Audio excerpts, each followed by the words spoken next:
Hello dear friends, आज हम discuss करते हैं कि हमल ठहरने की, हामला होने की दो अहम निशानियां कौन सी हैं। जैसा कि बहुत सी फीमेल एक्साइटेड होती हैं कि उन्हें मेंसेस आने से पहले ही अलामात पता चल जाएं, तो उसमें दो अहम अलामात हैं। एक है मिस्ड पीरियड्स, कि जी बच्ची की मवारी जो है उसके दिन ड्यू हो गए हैं, मिस हो गए हैं। फॉर एग्जाम्पल कि अगर उसको महीने की 10 को आते हैं और अब उसको 12-13 तारीख अगले महीने की हो गई है और उसको अभी तक पीरियड्स नहीं हुए, तो ऑब्वियस सी बात है, सबसे पहली बात एक मैरिड बच्ची की जो जहन में आती है वो होती है कि उसे प्रेगनेंसी हो गई है।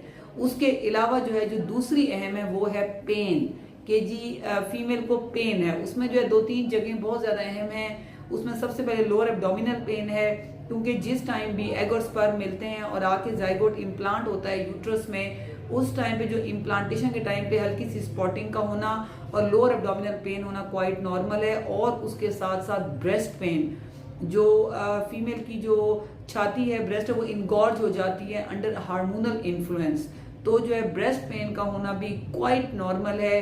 अगर प्रेगनेंसी ठहर गई है तो पेन बहुत ज्यादा होता है कि फीमेल इवन कहती हैं कि हम उसको टच भी नहीं कर पा रहे, इतना सवियर पेन है। इसी तरह लोअर एब्डोमिनल पेन के साथ साथ बैकिक भी बहुत ज्यादा कॉमन है। उसके अलावा और अलामात भी हैं, लेकिन जो दो अहम अलामात हैं उसमें मिस्ड पीरियड है जो कि टॉप पे है। जब भी एक बच्चे की पीरियड की डेज मिस हो गए तो उसे यूरिन प्रेगनेंसी टेस्ट करना है, और उसमें अगर 2 लाइंस आती हैं जैसा कि शो हो रहा है तो जो है वो इसका मतलब उसे प्रेगनेंसी है। और अगर वो नेगेटिव है और कुछ दिन ही ड्यू है तो फिर भी हम फीमेल से कहते हैं कि बाद वक्त लेट कंसेप्शन हो सकती है, तो आप 1 वीक के बाद इसको रिपीट कर लें। और दूसरी अहम पेन है। उसके अलावा भी और बहुत से सिम्टम हैं जिसमें जो है वो मूड स्विंग्स हैं।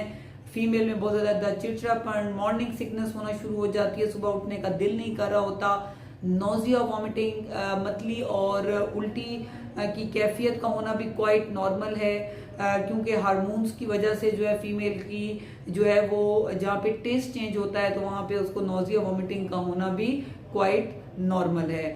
इसलिए वो बच्चियां जिनके पीरियड्स मिस हो गए हैं और जो कि जैसे कि शादी के बाद काफ़ी बच्चियां एक्साइटेड होती हैं, या वो ओवुलेशन इंडक्शन ड्रग्स ले रही हैं, या वो ओवुलेशन डेज फॉलो कर रही हैं, तो उन्हें चाहिए कि अगर उन्हें ये सिम्टम है जैसे कि पीरियड्स का मिस होना, लोअर एब्डोमिनल पेन होना, बैक का होना, ब्रेस्ट पेन होना, मूड स्विंग्स होना, मॉर्निंग सिकनेस होना, और मतली और उल्टी की कैफियत होना, टेस्ट चेंज होना, चिड़चिड़ापन होना, अगर ये अलामात हैं, और छोटे पेशाब का बार बार आना, ये भी एक बहुत कॉमन सिम्टम है, स्पेशली एट नाइट। जहाँ पर हम डायबिटीज का सोचते हैं तो वहाँ पे अगर बच्ची शादीशुदा है तो वहाँ पे प्रेगनेंसी का भी सोचते हैं, क्योंकि हार्मोनल इन्फ्लुएंस जो है यूरिन का बार बार आना भी क्वाइट नॉर्मल है। ये भी हमल ठहरने की निशानियों में से एक निशानी है।